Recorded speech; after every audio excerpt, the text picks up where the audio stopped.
Hello and welcome to the Global Sports Channel. I'm your host, Mark Philpott, and it's great to have you all with us today. If you are a regular viewer of the channel, thank you for your support. If you're new here and just finding us for the first time, please subscribe to the channel and hit the little bell notification and you will be notified every time we drop a video. Now, we're changing things up here on the Global Sports Channel. Over the last year, we've been talking to athletes and coaches all across the world about their activities in the world of sports. And now we're going to start talking to businesses and stakeholders within the world of sports, whether they be representatives of federations or people who have designed and innovated a really cool product for a particular sport. We're also going to be talking to lots of other stakeholders in the world of sports. So join us here on the Global Sports Channel, and you're in for some really interesting insights to what's actually happening in the global world of sports. Now, today we're going to be talking to a gentleman who is very excited and very passionate about the sport of tennis. Yes, that's right, my favorite sport. And why don't we head on over right now and catch up with him. So it's a very warm welcome today to the Global Sports Channel to Mr. Fernando Segal. Fernando, welcome to the show. Hi, Mark. It's a privilege to be with you. Thank you very much. I was just saying to you before we started recording today that I'm very jealous of all the wonderful tennis rackets you have behind you, and we're going to find out the story of those tennis rackets shortly. But whereabouts are you talking to us from in the world today? Yeah, we are in Mexico City right now. And I'm enjoying a very good time here, doing all the preparation for our next event, which is coming next week. And probably we're going to talk about it, in some minutes. Yeah, absolutely. Now, you're originally from Argentina, a beautiful country. And what's the biggest difference that you're finding between living in Mexico and living in Argentina? Very good questions. I came here because the National Tennis Federation, did an agreement with me. They want to have me like a national tennis director. I was national tennis director of Argentina, and I did a very good project there. Many good things came out from that program that we did in the 90s. Not only in terms to develop tennis players, also to develop different structure like promotional tennis, competitions, training coaches, pathway, many different things that we did.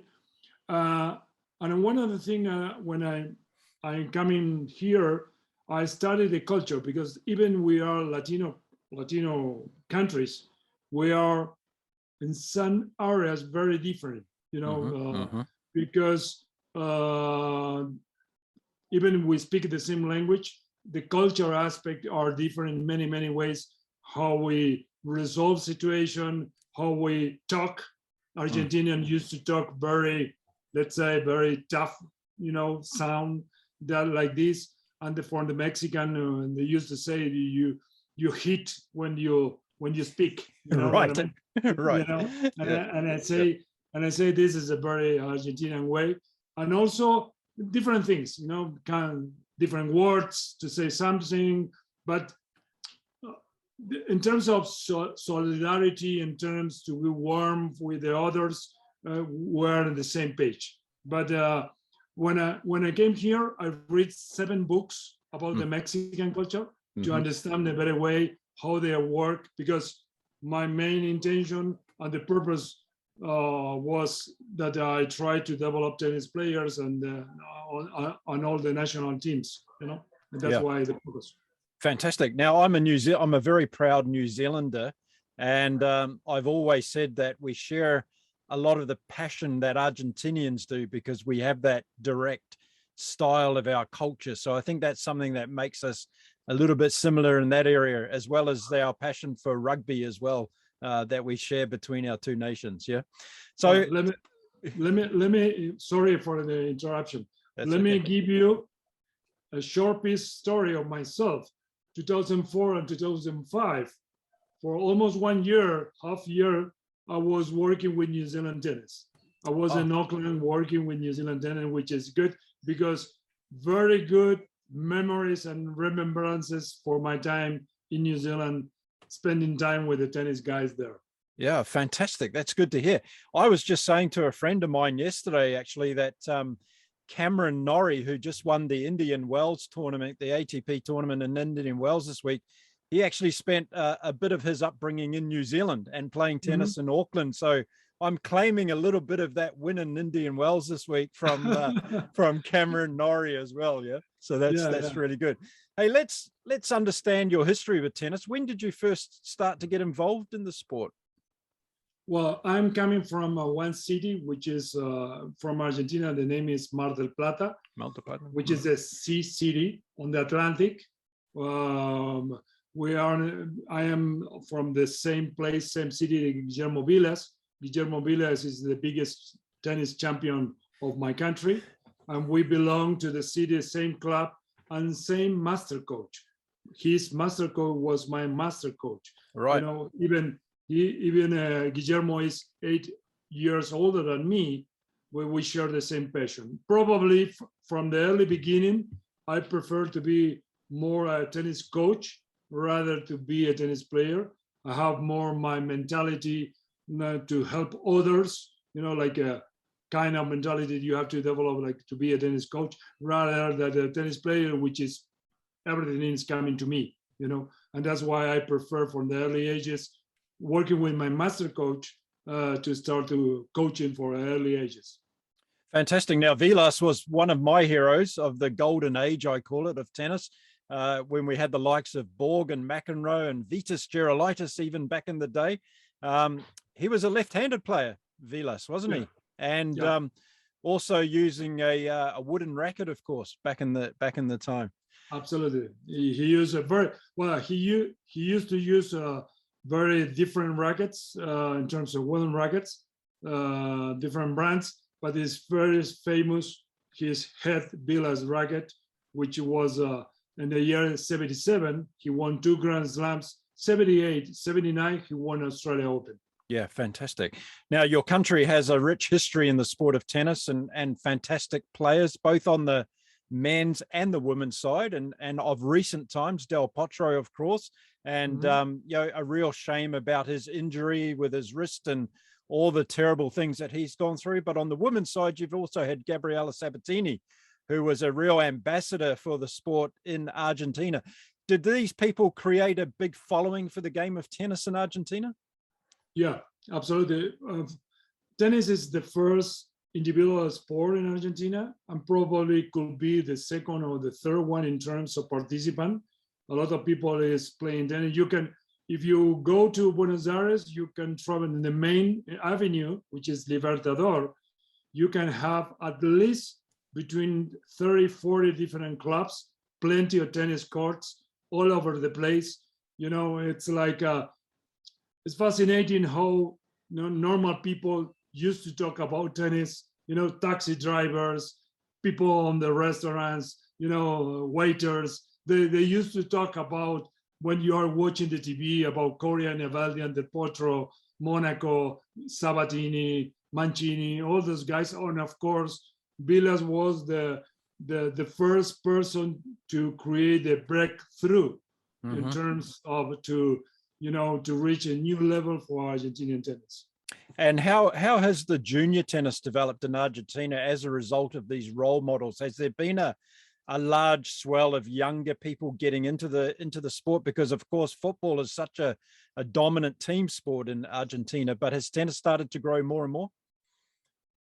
Well, it's important. Of course, there are some situations which is in some ways very tough for Latin America, the economic situation.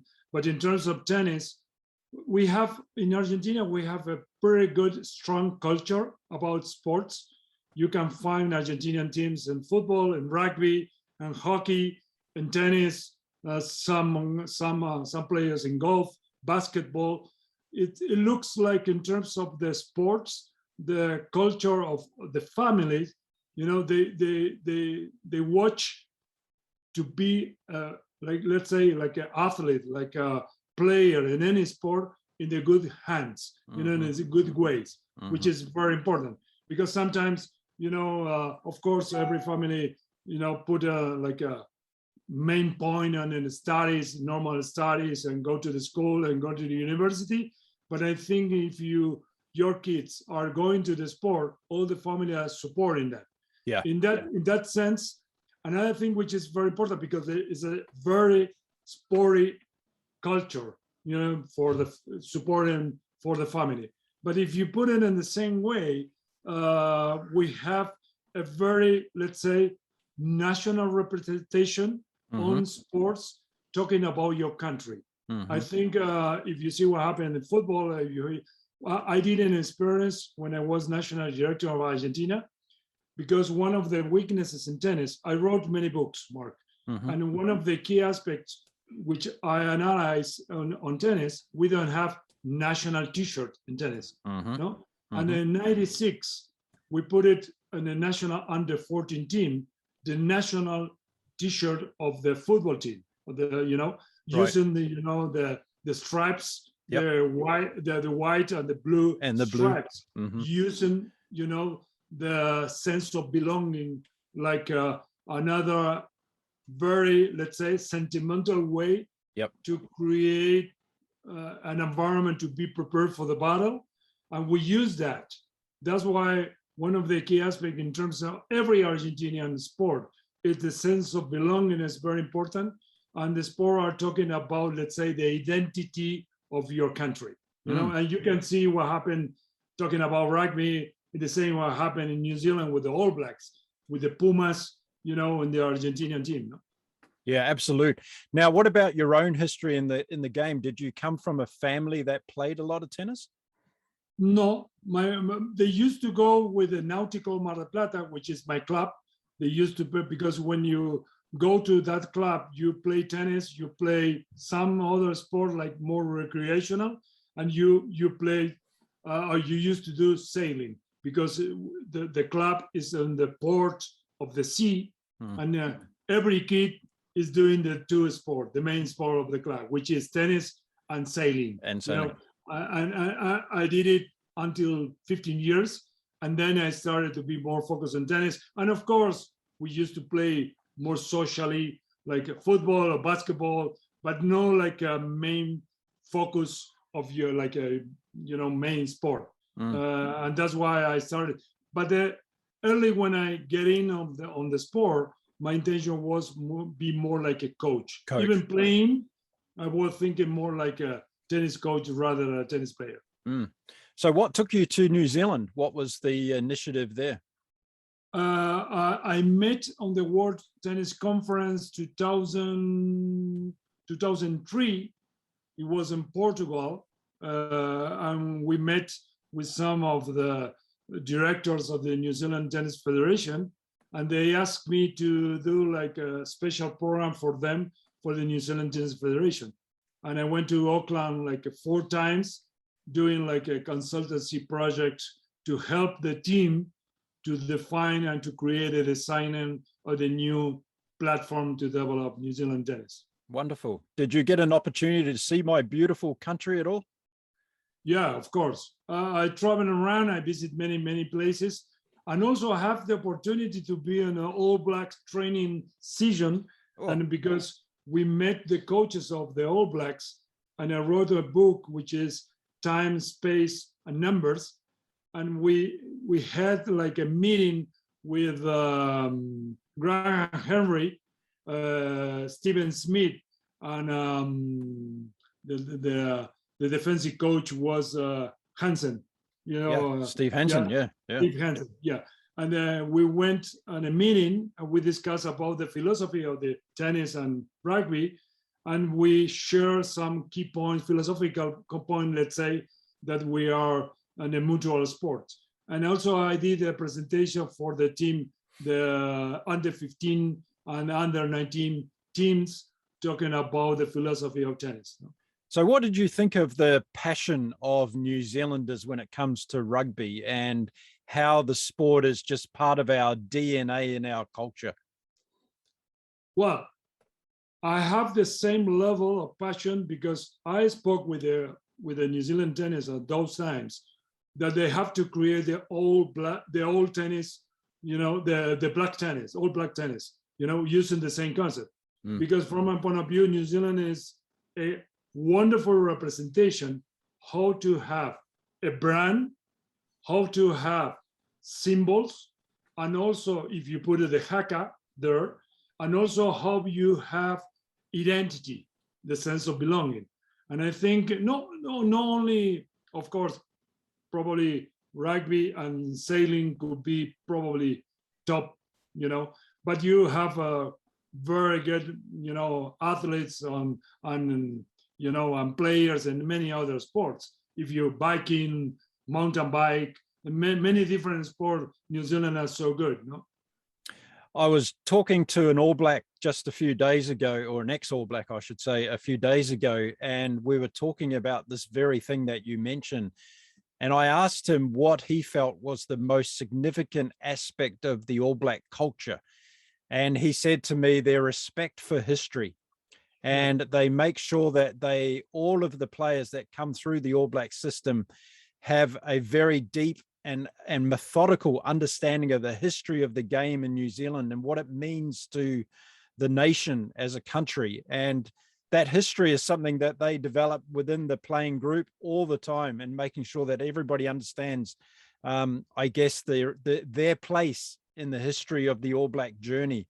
And I think you're really accurate in what you're talking about, because there's very few other sports that I know of that take that level of, I guess, cultural recognition as far as what the All Blacks do in the rugby. So there's a lot of lessons for us all to learn from that. So I have to ask you though, what do you think of New Zealand ice cream? Did you get to taste some New Zealand ice cream when you were in New Zealand? Yeah, of course. And are you willing to say that it's the best ice cream in the world that you've ever tried? Oh, well, no, don't push me about it. No, it's very good one.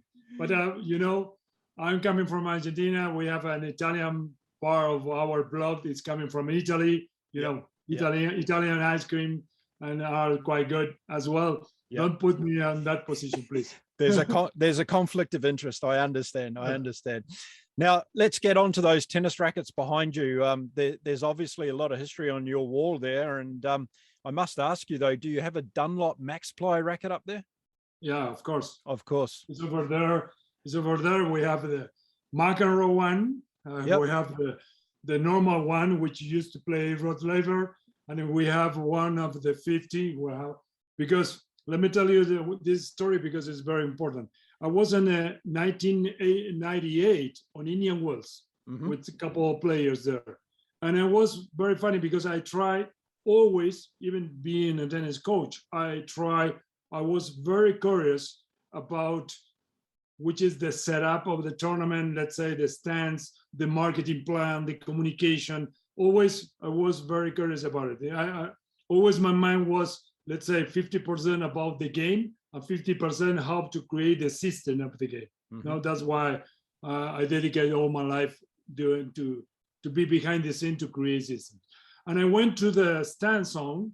I was like a huge bunch of people there in two stands, like let's say 150 people. I was the Americans Rackets Tennis Collectors Convention. I was on two stands, people showing all clothes, balls, tennis rackets, even signs of the clubs, all signs of the clubs showing, like treasures, and also sharing stories, sharing ideas, sharing, books. And I realized, like a tennis coach, because there are many old tennis rackets, I realized to myself that I didn't know too much about the story of the rackets, the history of the rackets, how was the evolution.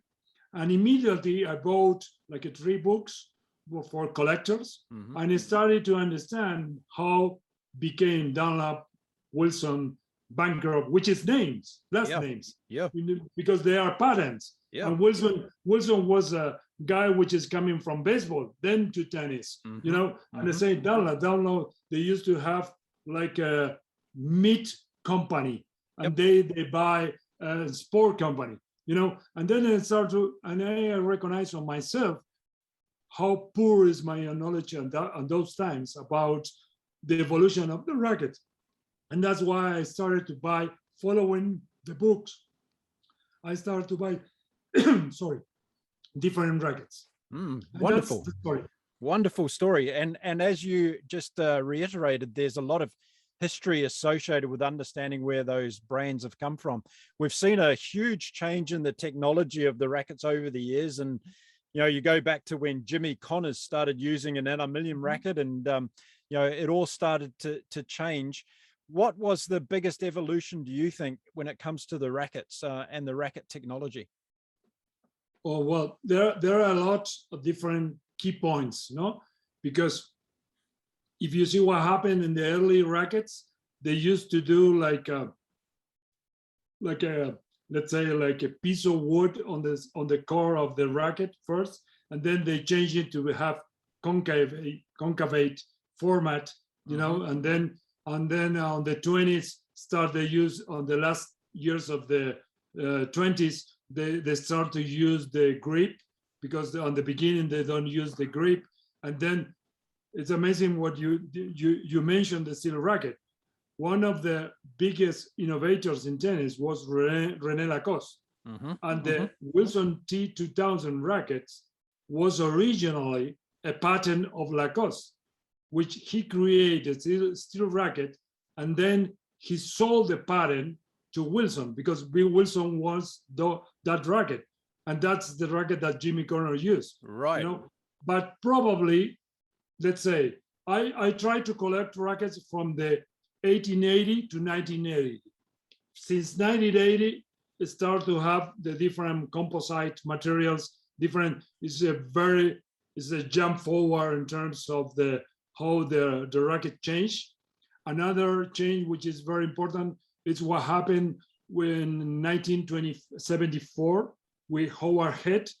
He hired Howard Brody, which is a physic, you know, and he wants to have a wider racket to have a bigger sweet spot. Yep. And then Howard Head, he create Prince, you know, but it's coming from a science guy, you know, and there are a lot of different key points which is they did bring innovation to tennis. But I think since the 80s, the change of the rackets is so huge, and is one of the reasons why players can play on such level of speed with control without to be injured, which is a very important mark. Because one time Mark Philipposis did with Dunlop one exercise. I don't know if you know the story. Oh, I do. It was in the Australian Open. Yep. He was serving with a Dunlop Max Play, you know, was like 230 kilometers, you know. Then he did it with a wider racket, and then he did it with a normal racket that he used to do, you know. And the big difference was with the Dunlop racket, he was able to only to play 15 minutes serving at that speed, which means one of the key aspects in terms of the new materials is the length of the time you can play in the same power with the same speed without to have risks, you know, to be injured. Yeah, understand. Yeah, that's really fascinating. What was your first racket that you ever had? Dunlop Max Play. It was a Dunlop Max Play. Same with me. And then my second racket was a Donne, because I was a worshipper of Bjorn Borg when he started playing. And in fact, I've got a little bit of a story to tell you. I was in the stands in Auckland when Bjorn Borg played his first professional tournament, and he played against New Zealander Oni Parran in the final of that tournament. It was known as the Benson and Hedges New Zealand Open back in the days when tobacco companies used to sponsor tennis around the world. And Bjorn Borg won that match, and that was his first ever professional win as a 17-year-old tennis player. So I, of course, had to go home the next day and buy a Donne tennis racket because that was the way of the future. So they've progressed a lot. Do you think the tennis racket technology has made tennis a better game today? I think yes, because one of the key aspects, if you see what happened in the past with the problems in the elbow, right now the new technology allowed you to play, like I say, many hours, you know, with pretty good control. If you see what happened in the old rackets, like this one, you have this racket. This is a racket on 1910, and you have only 2 balls. That's why the players used to hit with continental grip. That's why, because they have to have more control as center the ball in the middle, because otherwise you are not able to play, with control and to put the ball on the court. Actually, racket, the sweet spot, it's like 5 different balls. You can have 5 different balls on the sweet spot, and you hit in any area of the sweet spot. Yep. You will be able to put the ball on court. That's why I think in terms of the risk of injuries, speed and control, new rackets are better for the players. In terms of, let's say, not only talking about high performance, Mark, it's also talking about participation, no? Normal tennis player, average tennis player playing on clubs. Yep. Now, we've also seen a big evolution in the court surfaces over the years, even when it comes to the traditional surfaces such as clay and grass. We've even seen a change in the way that those courts are prepared. We've also seen the hard courts go through a whole lot of different generations of surfaces and materials. What are your thoughts around the surfaces and the impact that's had on tennis? Well, again, I think there are 2 different ways to think about it. One is in terms of the average of the player, which you can have more comfortable surface right now to protect knee, you protect your body, firstly. Secondly, in terms of if you talk about what happened in professional tennis, you did mention about Bob Villa's time, on those times, the players are more focused on the surface, which they used to play in better ways. You have clay court players, grass court players, indoor players, hardcore players.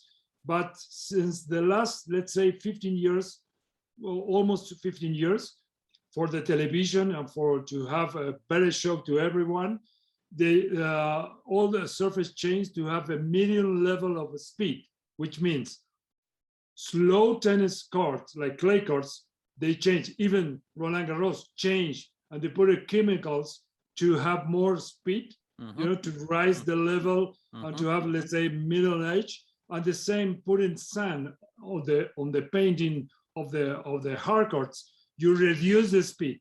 That's why, for television reasons, in terms you have around even the grass. Wimbledon changed the grass, let's say, in between 8-10 years ago. Yep. And you can see right now players playing on the back of the court. Yep. Almost all the match. Yep. Yeah, it's a much slower game on grass than it used to be with the serve and volley.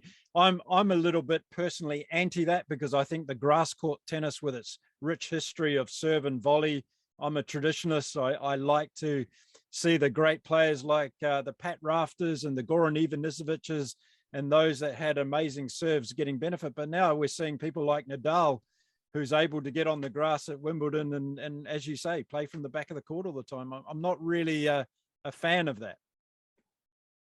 Well, this year, I think it happened twice, on the matches.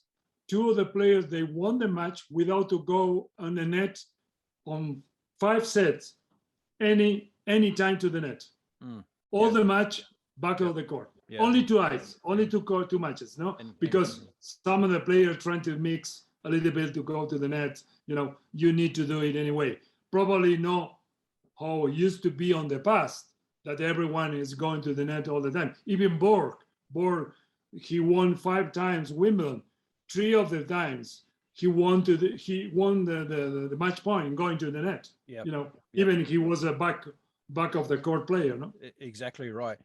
Now, I'm very passionate about equality in sport and diversity and a lot of these other important topics that we talk about today. I know that you're someone that's very passionate about the game, has a great knowledge of it.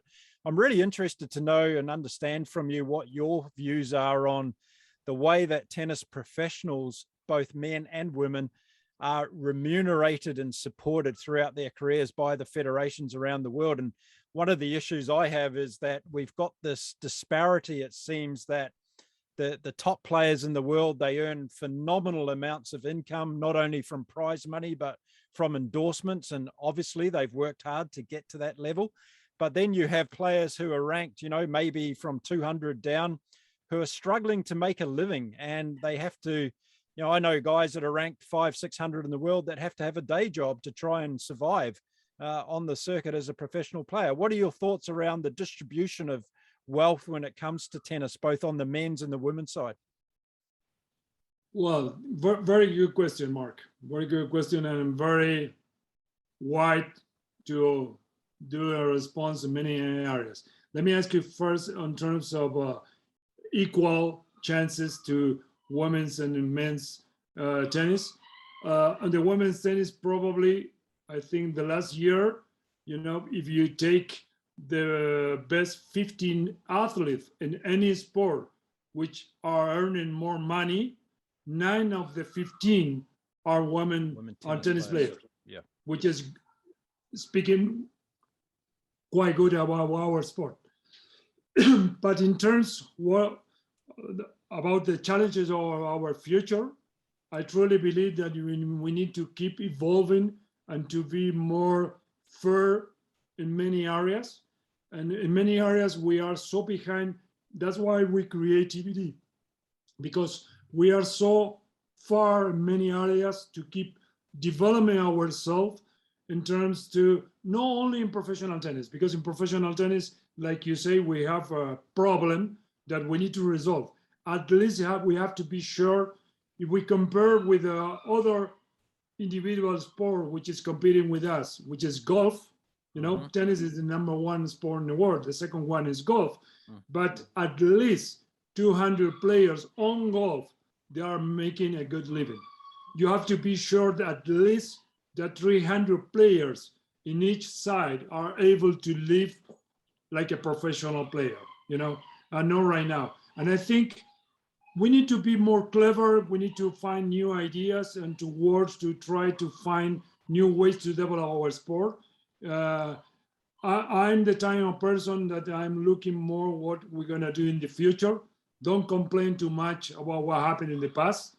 Put all the problems over the table and let's work how we find solution on that. This is a situation that we need, like a sport, like an industry, like you are speaking about, Mark. We need to resolve for the future, because even in terms of development phases, if you compare with other sports, if you see what happened in basketball, football, rugby, all the technological and technical and development phases are paying for other ones, clubs, entity, organization. Here in tennis, it's only for the parents. Yep.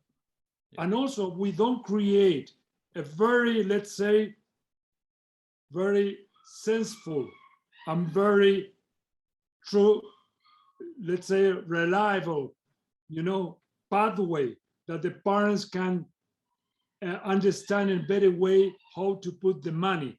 We don't have that in tennis. Yep. Every parent is walking like a blind eyes, trying to discover which is the best solution for the kids. Yep. We need to work much better ways for that. I'm glad you talked about that. I know I asked you a very broad question when it came to that, but the passion is coming from a place of innovation, and we need to innovate not just in tennis, but in a lot of sports, because the welfare and the well-being of the individual, to me, is the most important thing. If we don't have the athletes being looked after, we don't have a show. We don't have this amazing thing that we call sports entertainment, where the athletes are putting on a remarkable entertainment for us, the sports fans of the world. And without them being looked after, then we need to think twice about how they're being treated and come up with solutions. And that was a segue into me talking to you now about what you're doing in innovation, because I came across you a few days ago. I immediately got connected to what you're doing in tennis innovation. Can you talk to us exactly about that and how it came about? Yeah, absolutely. Because of course, I developed myself the last 4 years in tennis, like a tennis coach. I was involved with what happened behind the scene. I truly focus on to create systems to develop tennis. When you talk about to develop tennis, is focused to develop tennis. We used to talk a lot about to develop professional tennis players, but which is a small part of tennis, because to develop a national program, you have to develop in at least in 9 different areas. You are talking about adults, vets, competition, training coaches, different kind of platform, promotion, participation, tennis in schools, tennis on the park, different kind of things, and you have to bring that to create a better environment for our sport. And one of the weaknesses I truly believe in tennis, even we are coming from one person, which was Mayor Walton Clopton Winfield, which was the creator of tennis, which is a visionary person, because I used to say to everyone, the invention of Winfield was to put everything in one box. He didn't invent the racket. He didn't invent the balls. He didn't invent the net. He didn't invent the poles. He put everything in one box. And his intention, and we are talking, Mark, 1873, almost 150 years ago. And this person was a visionary, and his purpose was to create a box that everyone can go to the park and play with the family and friends. And that's why I say, in the same sense, that when you talk about the All Blacks, respect the story, respect the legacy, we have to bring those purpose back on the spirit of Winfield back to tennis. Why? Because we are coming from a visionary man, and we put innovation in our table. And that's one of the weaknesses in tennis. We're repeating the same formulas the last 40, 50 years. No, probably in terms of high performance, we have a very good image in terms of internationally. But what happened in the grassroots level, in the club level, the academy level, we are repeating the same structure. That's why we need to change. And a very common mistake is that the innovation is coming from the technological side. No, it's true. Technology is a resource, it's a tool which can help us, but innovation is everything. Could be in human development, could be in education, could be in business, could be in organization, could be in a methodology. You can bring something new to change the way that you are doing your projects on your tennis plays. And that's why we create TBD, Tennis Innovation Week, which is structured with 3 different concepts. The Tennis Innovation World Expo, which is for companies bringing innovation. The TBD Innovation Conference, right now with 88 main speakers presenting, bringing innovation in 24 different areas of tennis, and also the TBD Innovation Awards, because another weakness that I truly believe it's happening in tennis, we don't recognize the people which is bringing new ideas. Yeah, absolutely fantastic. So these respective platforms are now up and running, and you've got those happening as annual events. Is that correct? Yeah, we launched 4 months ago. We have the event next week, October 27th to 30 of this month.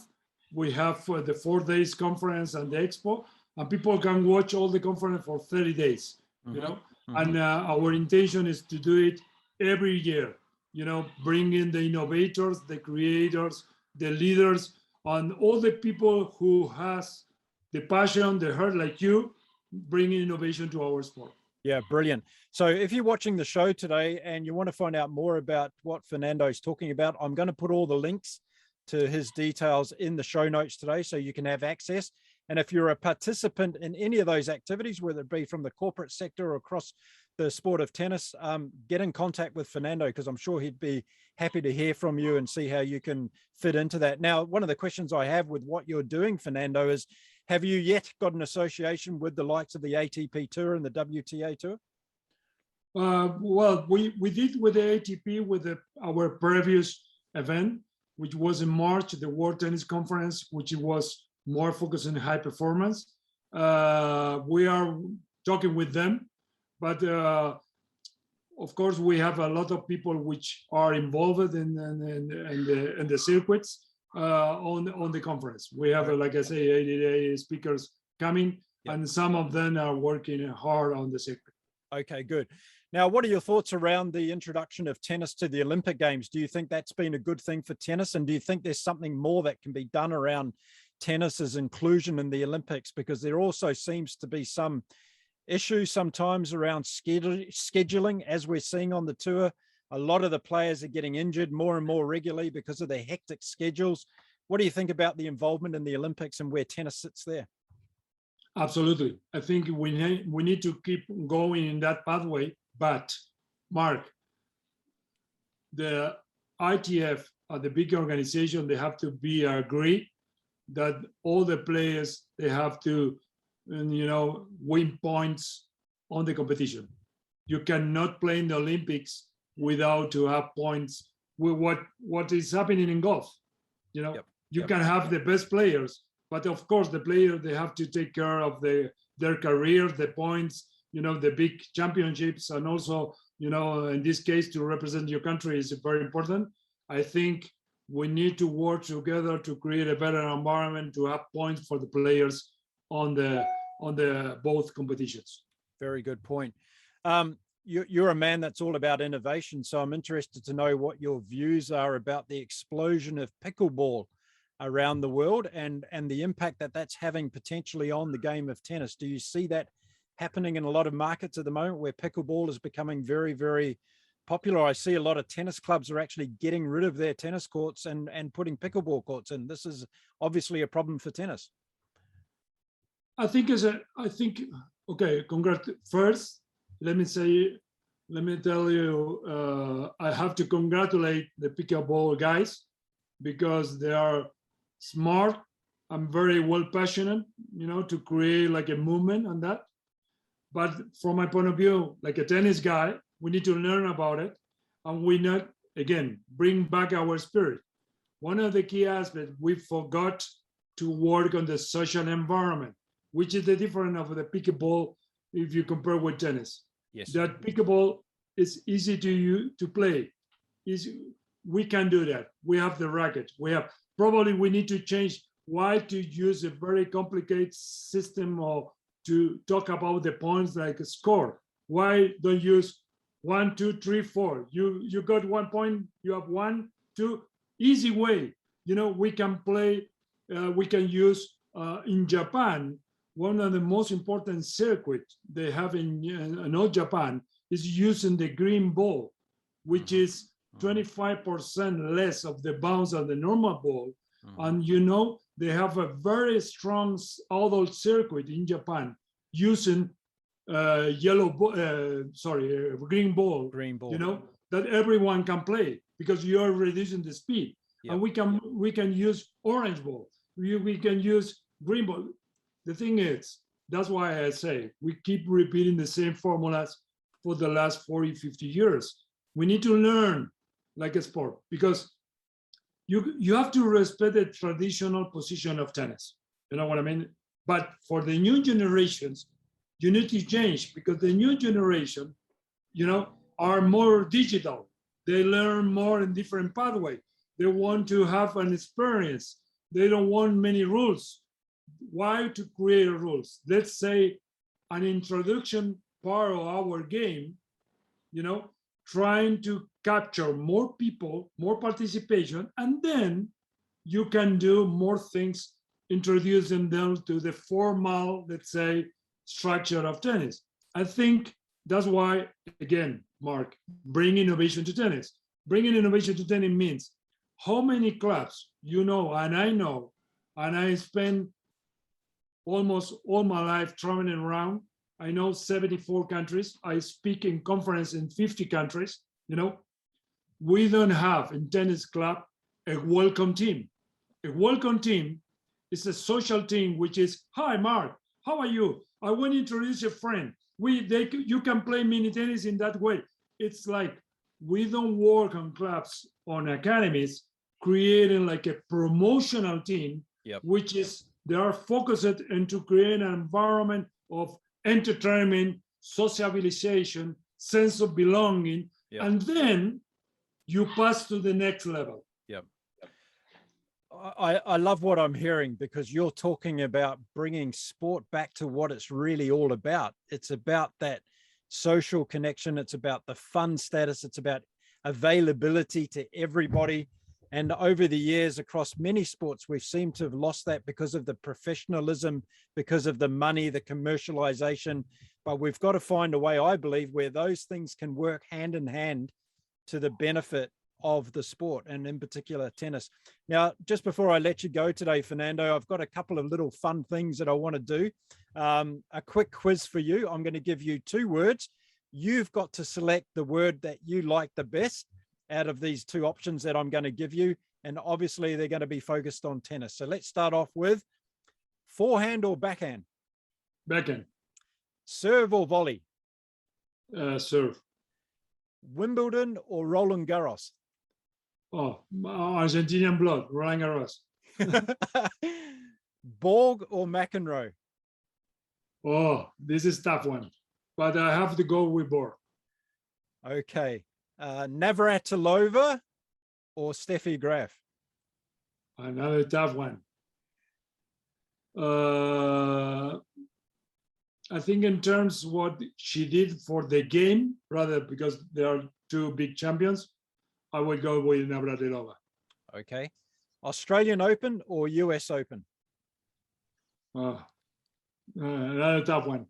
No, it's both are very good, because I think the Australian Open right now is probably the best in terms of entertainment, like for the Grand Slams. I will go talking about the future and innovation, and honor to deserve it for the Australian Open.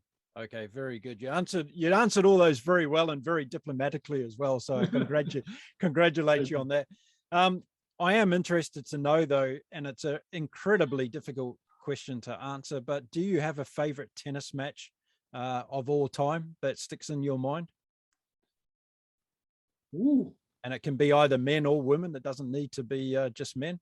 Yeah.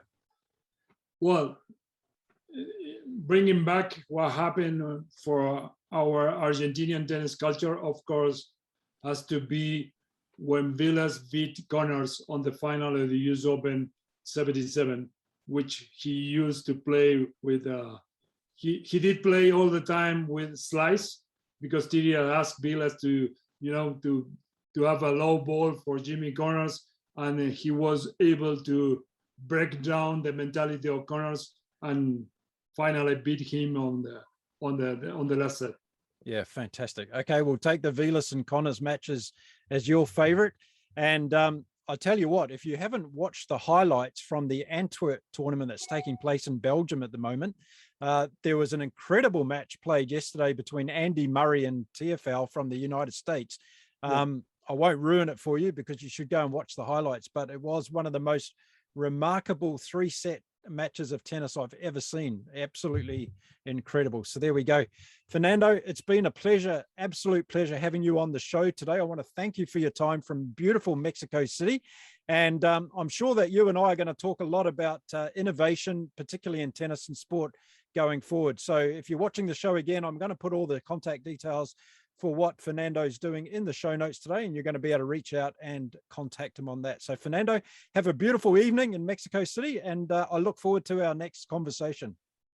Thank you, Mark, and thank you for all what you are doing, not only for tennis, for many sports. Thank you very much. Thank you, sir.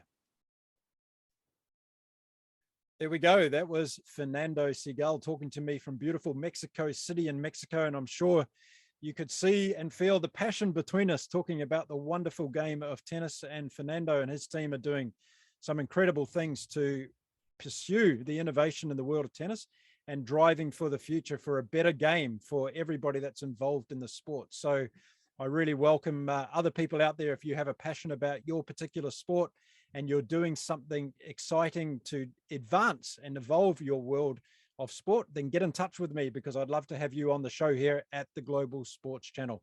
Now, before I go, I'd just like to thank you all very much for listening and watching the show today. Please subscribe to the channel, hit the little bell notification button, and you will be advised next time I drop a video. Until then, my name is Mark Philpott, and I'd like to thank you very much for joining us right here on the Global Sports Channel.